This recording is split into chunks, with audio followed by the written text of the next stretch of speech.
Artificial intelligence is reinventing business as we speak. You can either get up to speed or get left behind. The choice is yours, and really, it's a no-brainer. Join Cognitive Path founders Geoff Livingston and Greg Verdino as they chat with AI experts about the latest ideas, trends, and technologies that are creating the future of business today. This is No Brainer. Hey, everybody. Welcome to the No Brainer podcast. We are supposedly connecting with LinkedIn. I see a little whirly dot that's going around, so we'll do our commercials in the interim. We hope that you will subscribe to the podcast, leave comments, leave reviews, tell your friends all about it, share, discuss, blah, blah, blah, blah, blah, blah. All the usual stuff that podcast people do. But anything you can do, we do appreciate it. How are you, Greg? I am good, Geoff. How are you? Very good. Thank you. This is I feel like a momentous occasion that we are our big experience. Attempting to stream this live on LinkedIn. I don't know if that's a good thing or a bad thing. We don't even know if it is live. Actually, I do. I can see it from here. Okay, very good. And let's see. It says we are live. Excellent. So I'm going to my LinkedIn profile now to see if we have... I see our ugly mugs. I'm looking at my feed, and I am seeing a post from you. So that apparently means we are live, at least on your profile. I am going to repost this. All right. And ask anybody who might be interested among my network of connections to check us out. Very good. And so today we're talking about AI job loss, right? Absolutely. Very cool. Or not very cool, depending on your perspective. Probably not very cool for most people. So it's a big meme, right? There's a lot of people posting about it. And it seems to be something where AI is getting generally blamed for taking jobs. We've done a fair amount of research. You did more than I did, sending a bunch of links yesterday, but I wrote about it last week as well. And, I did see some of the stats you saw. So just to tee this up and to get you going here, we see a lot of the same companies being mentioned: Duolingo, Clarivate, or Klarna, or whatever the hell they are. And lately, Microsoft laying people off. There have been a couple other stories like IBM laying off a bunch of HR people and such. I believe IBM has done this twice now, if I'm not mistaken, and it's always 8,000 people. That they did it once and they hired a bunch of people back to fix the problem that AI created, and now they've apparently announced another 8,000 person layoff in HR, right? Right. And then there's also Microsoft is having problems with its agents and .NET, and they've laid off developers, and they'll probably have to bring back developers. So it's kind of like very Doge-like for these guys. They cut people and have to bring them back. But, you know, these same case studies get cited and then people are freaking out. And it's, from my standpoint, I feel like there's a legitimate story here. But because it also plays into the trope that AI is going to take over the world and destroy everybody and turn everybody into Agent Smith or something like that, that it's really kind of jumped the shark almost as soon as we see some of the headlines. It's very sensational. Yeah. I mean, I think you're hitting on, to me, the conundrum. And this is probably not a very interesting episode if all we do is agree with each other. So I'm sure we'll find You're wrong, Greg. Great. You're wrong. Right? But you're hitting on... What was that old New York radio show with, what's his name, that Mad Dog guy and the other guy with the deep voice? Yeah, you're wrong. You're wrong.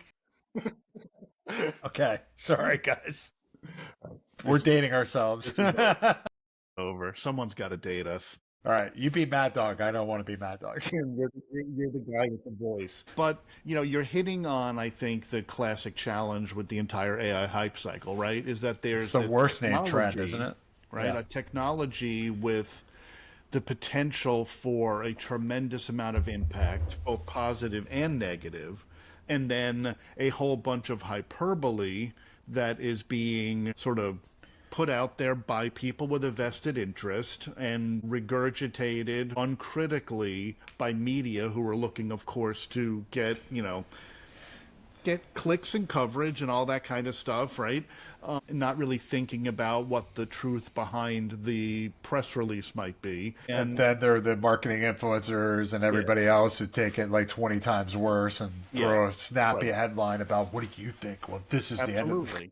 So, I mean, I think it is undeniable. I mean, you can't deny the reality that organizations, right, wrong, or somewhere in between, are in fact laying people off. Now, they might bring those people right back, as Klarna did, as IBM has done at least once, et cetera, right? So you can't deny the fact that there is some kind of disruption in the labor market that is Yeah. already happening. But at the same time, anybody who uses any of these AI technologies knows they are not nearly as good as we are being led to believe.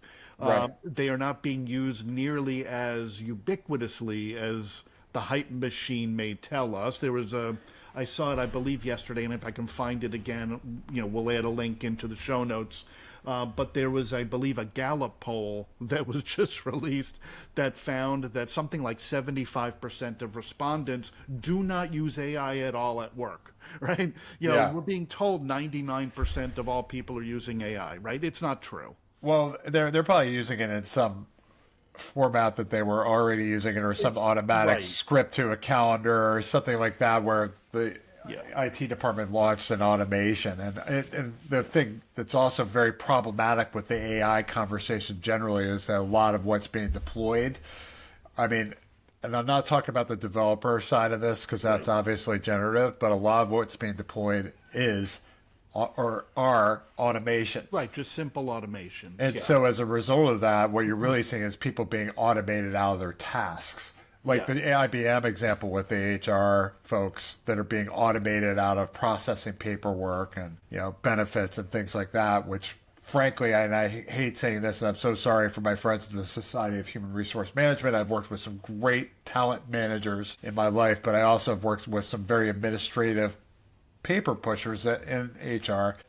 Frankly, some of them are very needed in this automated world, and they are the classic job that would be completely rolled out. Yeah. And hopefully they would be changed. Their jobs would be evolved. I would hope that an IBM, for example, would find some way to replace these people, but also find a way to allow them to exist in their workforce, because I'm sure that they have enough work. But it's also in the DNA of a tech company to do this.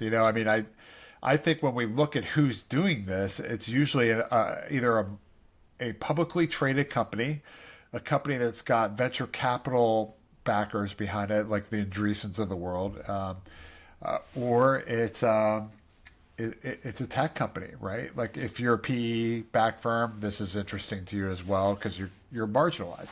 Everybody that's interested in this is fighting for like percentage points and fractions of percentage points on their margins to return investment to the people that have literally funded the company, whether that's public or private. And so as a result of that, it's the brutal nature of American capitalism to do this. And scapegoating AI is perfect, right? Because then the executive doesn't have to take the blame for, hey, I've decided to whack 10,000 people to see if this agent stuff works.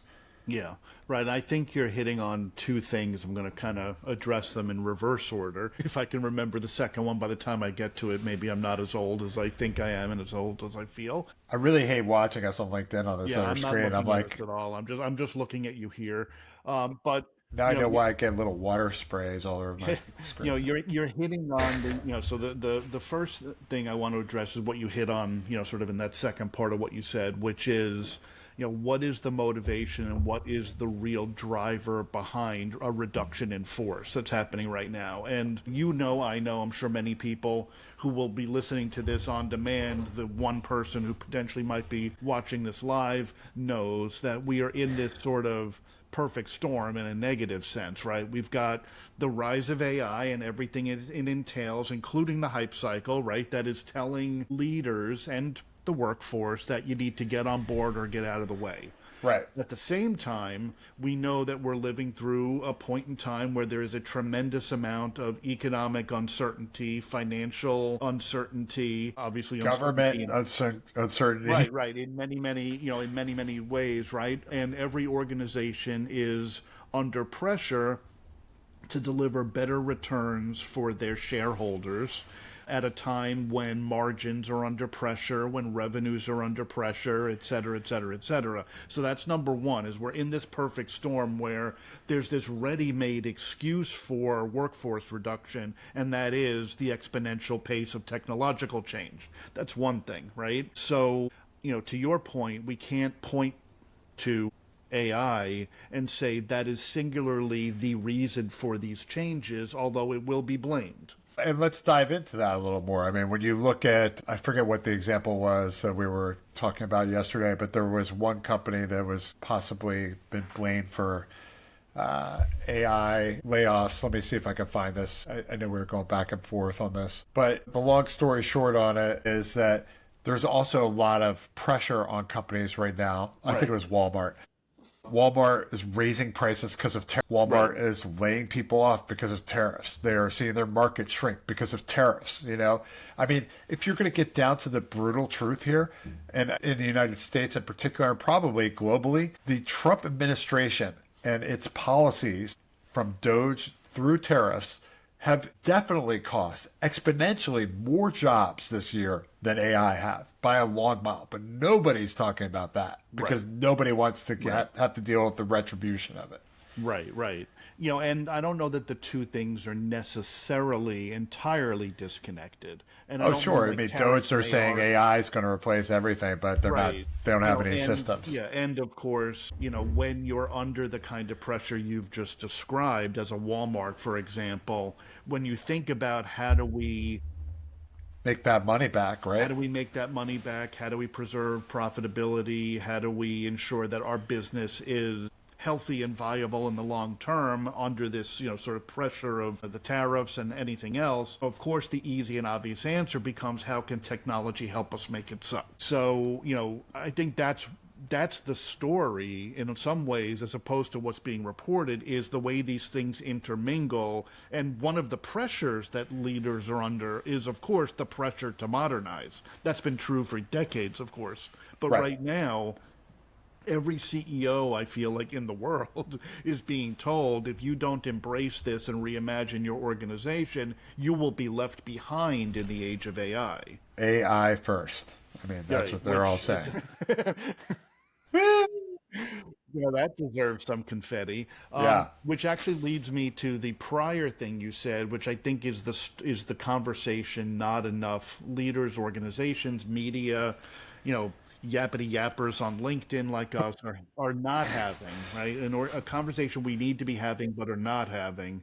Right. Well, they're not capable of having it. And they've demonstrated over and over again in every topic that they can't have it because they're incompetent. I mean, I'm sorry, today's journalists and influencers compared to what we were dealing with 30 years ago. And we could be the cranky old men and Muppets, like, this is terrible. Yeah. But, the reality is that the quality of journalism that's coming out today is just horrific. And influencers haven't filled the gap. Yeah. Sorry. Right. And we're poo-pooing ourselves. Right. And, I mean, not to paint every media outlet with the same brush, but when a tech billionaire is the owner of a major media outlet, and that tech billionaire has a vested interest in the sort of the, railroading of the Amazon, space technology, we don't have a conflict. No. That's that creates a whole different layer. But I think the other thing that we really need to be having a conversation about, not you and me, the larger market, larger market, instead of, or maybe in addition to, AI is going to take our jobs and AI job loss, it's how do we reimagine and redesign work so that human labor, human beings remain viable in an age where AI does many of the tasks that we've traditionally done. And I'm thinking about what you were saying about HR and the way, you've worked with great HR people, but you've also worked with HR people who are paper pushers. And we can say that about any industry. Marketers, advertising executives, lawyers, accountants, bookkeepers, right? Customer service people, sales reps, et cetera, et cetera, et cetera, et cetera, right? And it's part of it is the person, right? That they settle into a position and they do the low-hanging fruit work, and it keeps them busy. The tasks get done. They survive. Right, but then you look at a job like digital ad buying, and that's clearly better done by an automation and an algorithm. Right. but a lot of it is also in the job design, where people are incentivized and the job descriptions are written and the work is evaluated and the job is considered well done if you've pushed the paper. Right? Correct. And it's clear and obvious that all of the paper pushing can be automated, or much of the paper pushing. Doesn't mean it can be fully automated, doesn't mean it's every task you do, but if the vast majority of your tasks are robotic in nature, for lack of a better term, They're you know, easily if you work replaced. like a robot or a Yeah. machine, you can be replaced by a machine, Right. And I think that leadership has much more responsibility for rethinking the nature of work than they're willing to take responsibility for right now. Oh, well, let's get brutal about this, right? Not only are we looking at a world now where people are best coming up with creative work or managing technology or strategic oversight, that kind of thing. Are managers willing to let loose the team and trust them to do that? Because I've worked also, like you, I'm sure, I've worked with a fair amount of managers, where they be clients or direct managers, who are complete control freaks that don't want you doing anything without them overseeing everything. And in some ways, they become their own worst enemies or are unable to scale because they just cannot allow anybody to do anything. And so this is going to be a really interesting exercise for executives, because you're going to have to become somebody that's literally a servant leader, somebody that empowers other people if you're going to keep a significant workforce at scale. Yeah. I don't see it happening. I see a lot of broken entities now. Yeah. Yesterday when we posted about the fact that we were doing this live, somebody in my network, a guy named Aaron Jimenez, who Yeah, I saw that know he comment. was a Marine ages ago, but he, for years and years, has been sort of an IT and ops guy. He brought up this idea of leadership, and how does leadership need to change in an age of AI? And I think we're really getting at that, at least around the edges of it, in a lot of ways, right? Right. What are your thoughts? And when you think about what the leader of, I would even say today, let alone tomorrow, what are the attributes for a leader in this age of AI? What are some of the things you might point to? Because leaders, just like anyone else, need to develop a set of new competencies. Right. I mean, not only that, they also have to rethink the way that their work's done. And they also have to be disciplined enough to actually document their processes. I mean, I think that's the other thing that's really happening. And I was thinking about our conversation today. I mean, fundamentally, everybody, this gets to the whole co-pilot thing that you and I were talking about, where AI is disposable or AI is really your buddy. And AI works off of probability, always. Right? Even when it's generative, it still works off of probability. And so if it's a very literal automation where it's following a script, it requires a process. If it's making a recommendation as an analytic or executing upon that recommendation as a generative tool, it's still working off best chance. And so it's very logical, sort of, right? I mean, we see some of the stuff that comes out of these things and we're like, what?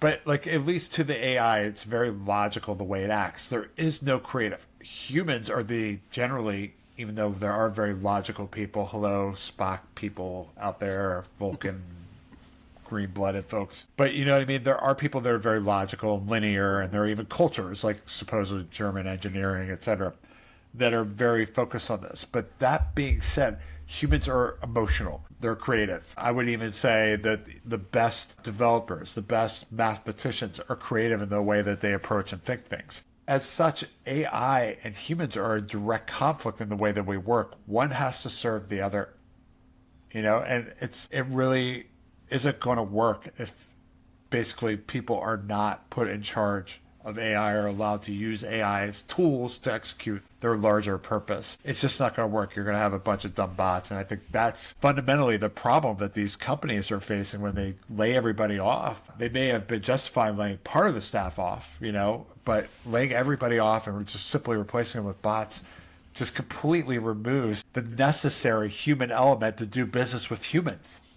Right. Yeah, I think that's true. And when I think about the things that, like, as a leader, what are the things that you probably need to emphasize, even in your own personal development? I think, on the one hand, and the easy and obvious is, yes, leaders need greater digital or technological literacy. They don't need to be engineers, they don't need to be technologists, they don't need to know how the sausage is made necessarily, but they need to be able to understand the technology and where and how it sits at the intersection between technology and the economy or business or however you want to think about it, right? And they need to be able to see through the BS, right? They need to know enough to be able to see through the BS. And that's easy and obvious. And the truth of the matter is, for decades now, many senior leaders have abdicated their responsibility for becoming technologically literate outside of the tech industry, right? The CEO thinks they can hire a CDO or now a chief AI officer,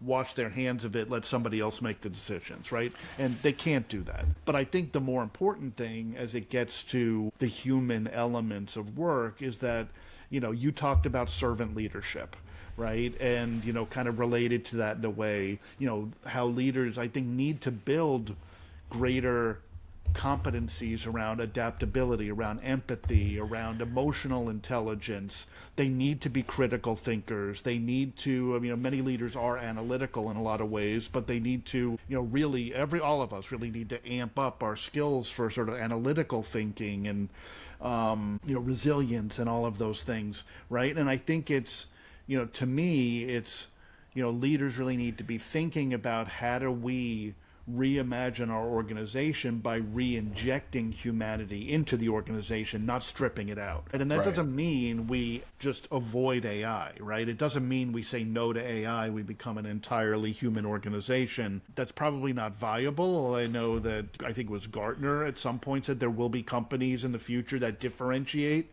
by saying we don't automate the stuff the other companies do, and that might in fact be the case. But if most organizations are going to adopt new technologies, AI or anything else, leaders do need to understand how do we redesign an organization that gets to your point about humans and technology working differently. Yeah. And I think it's less that we're both doing this kind of butting heads or, kind of thing. But it's not necessarily about butting heads. It's about acknowledging that there are things technology is better suited to do, and there are things that humans are better suited to do, and how they work in harmony. And how do you integrate these things effectively and manage an integrated, augmented human machine workforce, right? And that's going to, I think, separate tomorrow's best leaders from, any leader that might be struggling through this. Yeah, I mean, understanding how they work well together. And I don't know if a lot of the way we've created business in the United States, generally speaking, is well suited to make that happen. And so I think we have some painful times ahead of us, right? Yeah. I mean, you see for every 10 IBMs, you have one Michael Dell that'll buy back the company because he doesn't like the way Wall Street's working or forcing them to work. And I just don't think you see that kind of leadership, right? And the way things are also moving from an ethical standpoint, generally, for the same reasons that we have these underlying economic problems, and I'll just straight up say it, when you have somebody that's more interested in making money on their own cryptocurrency rather than serving their country where they're the president of the United States, then you have a problem with ethics. And there's a problem with morals and ethics in this country right now. People feel like it's okay to take that quick shortcut. And so I think we're in for a real painful period. I generally lean against the influencer hype, and I'm just so conditioned against it now that I've seen so much bullshit for the last 15 years and I just scoff almost. Right. But I do think that what we are seeing is the tip of the iceberg, and I do believe that the World Economic Forum is right. We will have more jobs as a result of this long term. That doesn't stop the pain from happening of getting there, and I think the way we are built right now as a country is going to make that pain worse. We're almost like that sailboat that instead of working with the storm, rides right into it, goes right into the biggest waves it can every single time. Let's see if we can ride it out. We can beat this, right? And we're going to get our ass kicked. And I just really do think we have some hard times ahead of us for at least the next 3 years. Yeah, I think there are several sort of practical considerations there. Even putting aside the factors outside of AI, outside of technology, but not to dismiss those factors. They're there, they're a reality, they're shaping. It makes it easier to do the wrong thing. Exactly. So there is that, and let's acknowledge that. But, at the same, or and really, at the same time, I think the challenge that even just with technology, if everything else were equal, we have the reality, which I do believe is different this time around, right? That most, probably all prior technological revolutions, technologies tended to be kind of verticalized, right? And change tended to happen within a certain industry or sector or job type or whatever. Right. When we moved from a farming economy to a manufacturing economy, there were still plenty of farmers, number one, and number two, there were plenty of people who did not work in farming, right? Right. When you take a general purpose technology like artificial intelligence that at least aims to replicate human-like labor, that's horizontal, right, across all of knowledge work. That I don't think that people. I mean, I think that's what's driving a lot of the fear and a lot of the hype. But I don't think we can dismiss it. And I think to the point you're making, the challenge is it's moving quickly, it's moving horizontally through all sectors all at once. And there's no clarity to where. And there's no clarity to when, where, and how, right? So there's a lot of confusion. There's not a strong positive narrative about what this might lead to. There's just fear and confusion and uncertainty and doubt and all that sort of stuff. And then you get the media hype and the stories, and it's just taking lighter fluid. Yeah. But I do think we have kind of landed on some of this, which is, even if you look at development and coding, which is one of the top areas where I think we're going to see a lot of these jobs cut. Yeah. And it's unfortunate for junior developers, actually, because now they have to figure out a new path in. Right. What a lot of that task is, look, we want to build a script that will take A and move it to B, which is basically an automation. And so building the script is a series of steps and actions, which are very error prone when it comes from a human. Now, an AI may make errors in its own right, but at least it can vet those, and you can have one AI writing and one AI editing and get yourself to a point where you have something that a human can look at and either say, yes, that's what I want, or no, that's not what I want, go back to the drawing board. And it's much faster. And, I think what that gets to the point of is these are rote tasks. When we talk about knowledge work, we're not telling you not to think. What we're talking about are automatic, easy to replace, simple tasks, just like the toll booth, just like the person that automates your benefits. I mean, unfortunately, these are things that we all end up doing. I think accounting is another area where we're going to see some painful work happening as we reinvent that function. And people haven't really talked about that a lot, but that's an easy one to really fix. And I think banking generally is largely automated now. So, yeah. And I think that, to your point about that people are not talking about, I think that's generally speaking, that a lot of these tasks can be automated very quickly in a lot of different areas of the business. Doesn't mean all the jobs go away. Doesn't mean that there's an argument today for widespread technological unemployment. There may be, there may not be. We have to consider it as a possibility. It's a possible outcome. And I actually think there will be periods where we're dealing with a lot of how do we get people back to work? It's that in-between period. Right.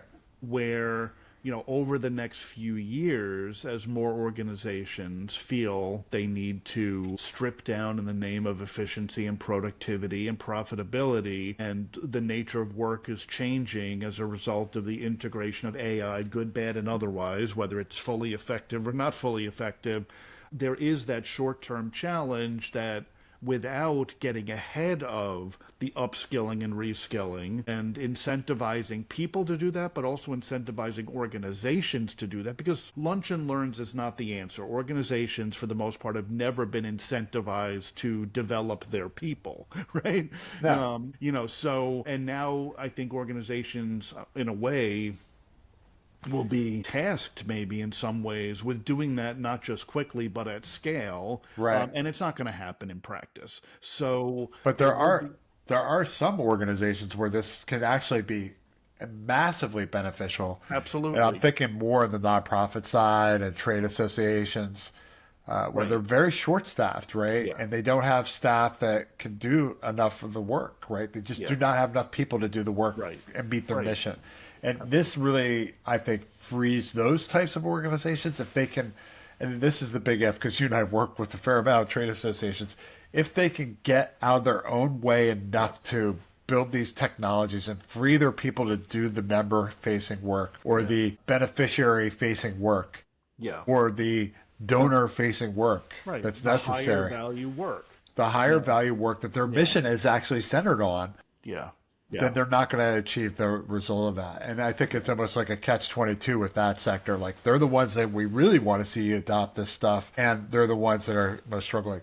Let's talk about marketing really quick, just because, we have so many friends that are in that space and they seem to be leading as they should, because they're a bunch of communicators, but leading the kind of angst about the whole AI thing. What kind of jobs are you seeing automated by AI? We already talked about one, that ad placement one. I think we've seen a fair amount of copywriting jobs drop. I think that we're also seeing a fair amount of copywriting, really good copywriters become more valued as a result of this, but I think when you're looking at versioning things, that kind of automated task where you have the copy, you have the concept, summarizing, iterations of visual creative, video editing, that kind of thing. These are very rote, repetitive tasks that are error-laden for humans. What are your thoughts on what's happening with marketing? Where does that go? So marketing, and I hate to say it, I mean, you and I we both have a love-hate I'm recovering from it. yeah, we're both recovering marketers. We both have a love-hate relationship with the sector as a whole.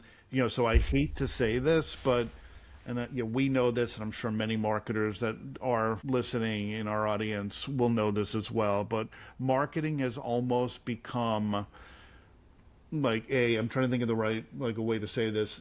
Canary in the coal mine? Well, no, they've perfected the race to the bottom. Yes. Yeah. Right? They've abdicated a lot of their accountability and agency with a lowercase, not like ad agency, right, to the media companies, right? They've given into the algorithm, even where the algorithm is not necessarily the right way to do things. They've given into automation. It's like, it's almost like if there is a way for particularly an ad agency or a marketing agency to cut its own basis for value creation, that agency will do it in the interest of efficiency and profitability. Sure.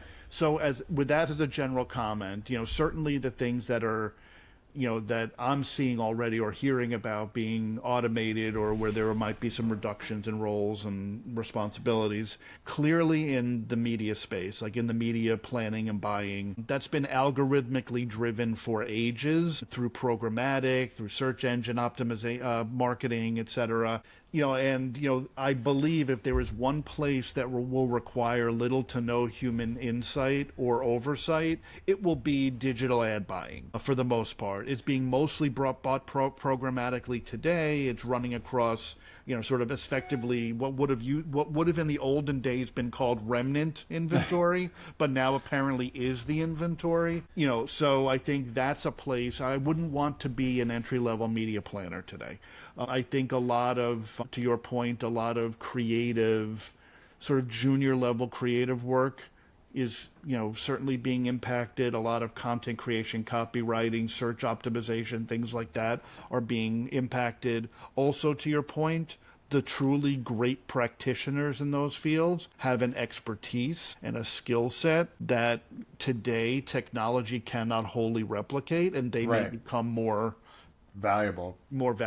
But we're also seeing a lot of decision making. So strategists, for example, having a lot of their work automated or at least augmented with AI. Doesn't necessarily mean the jobs go away, but it does mean the jobs fundamentally change. I think that your point again about production, all of the versioning, the creation, the routing, the trafficking, like a lot of that stuff can be automated. It's not going to be a pretty world for social media managers.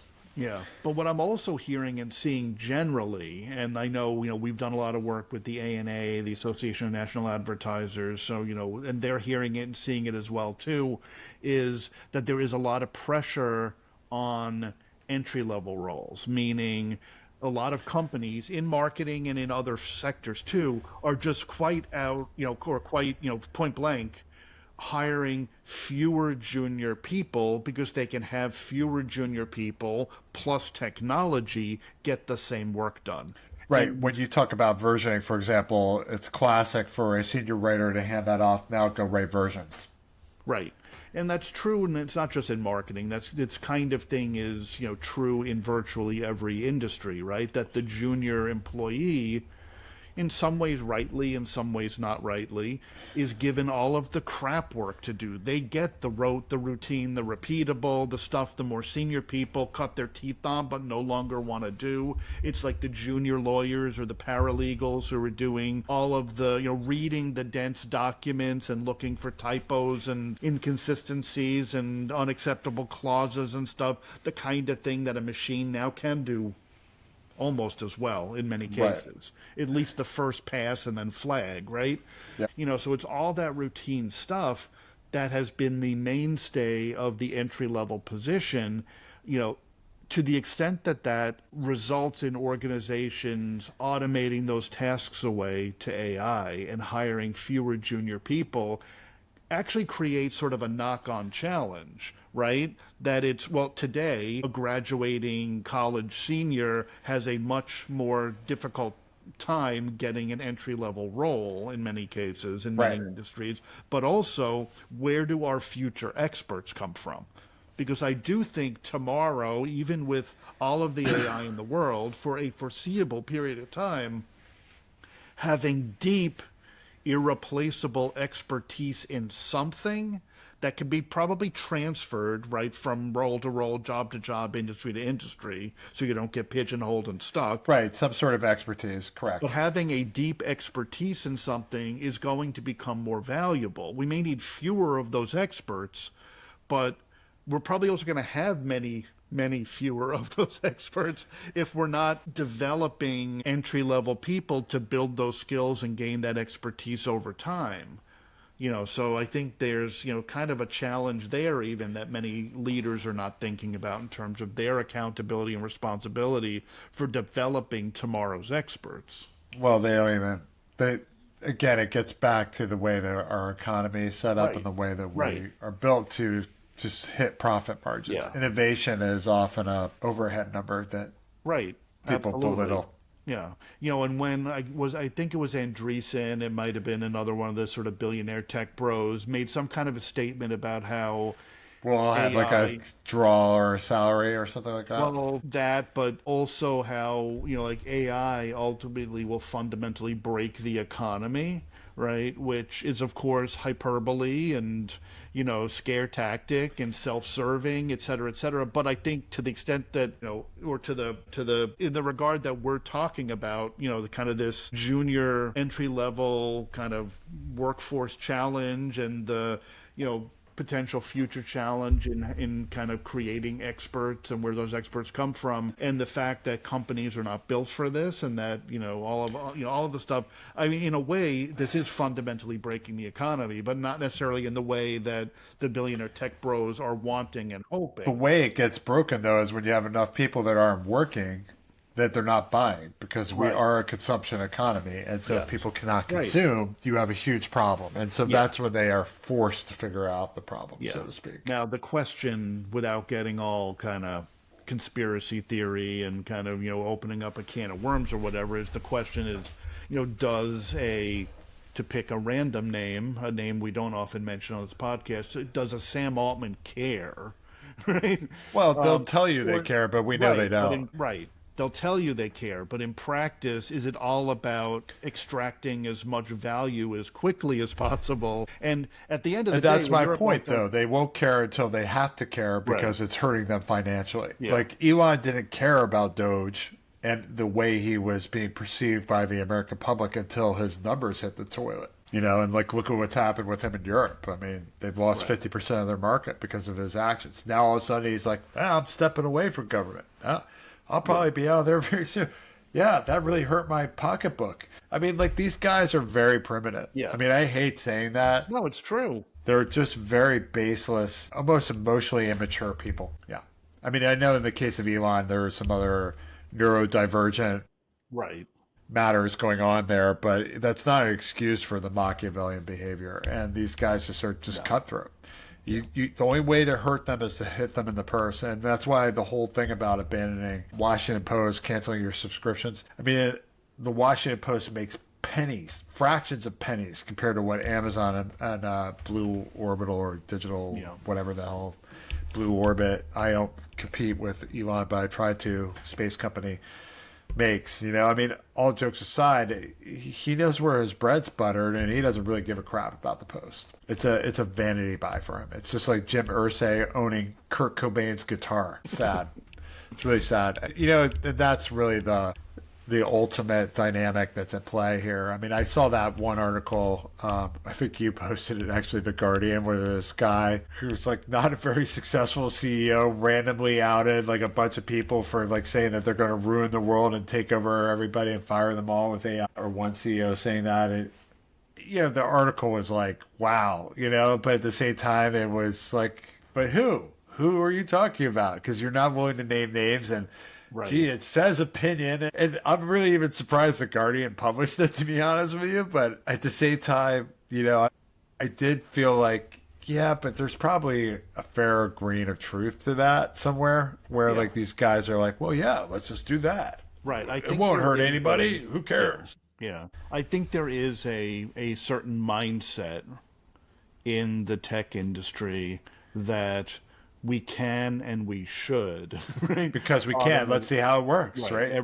You're right. And that's the whole narrative. I mean, it's the Kara Swisher narrative, right? Well, sure, but it's also that whole narrative around like the $1 billion company of one, right? The company of the future will be one person with a whole mess of agents, and there might be some companies that fit that mold, but I can't imagine a world in which everybody wants to be a company of one, in which everybody is going to create demand for whatever it is their company of one is cranking out into the market.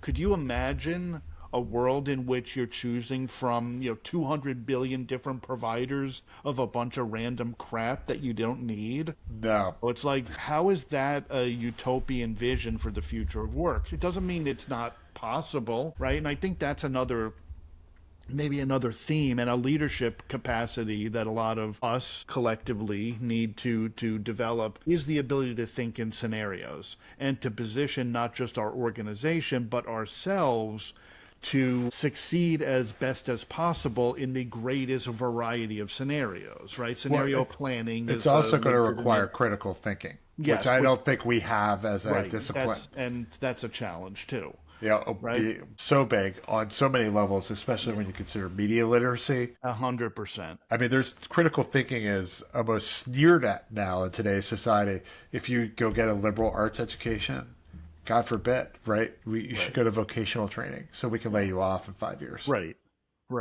I mean, that's, you kind of think about the current threat to take all of the grant money from a certain Ivy League university and reallocate it to trade schools. And I'm not diminishing in any way the value of trades. Yes, the world needs skilled plumbers and mechanics, and not in our case perhaps, but hairdressers, et cetera, et cetera. That is a valuable and viable role to play in any well-functioning society.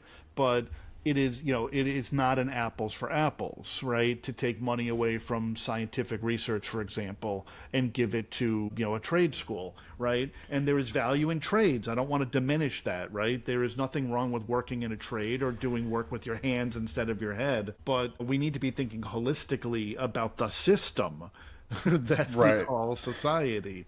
And again, that comes back to this idea of scenario planning, right? There is certainly a scenario that is widespread and irrevocable job loss. There is also a scenario of widespread and prosperity, right?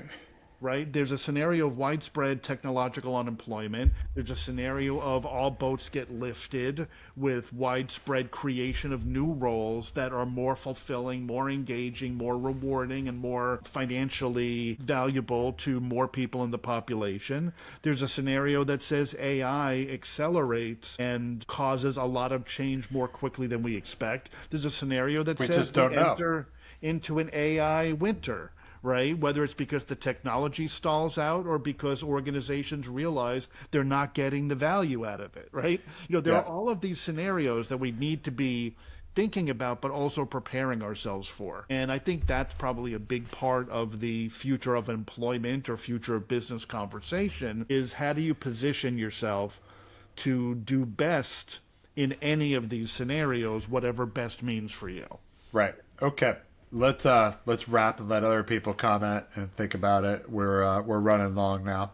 Yep. So with that, everybody, thank you so much for our We Don't Know Where You're Going to Lose Your Job podcast. But I do think it's something that people are talking about quite a lot, and it's something that we should probably talk about more often here, as it is part of the adoption curve, and it's really where culture meets the road of AI, and whether AI can help or be a pain.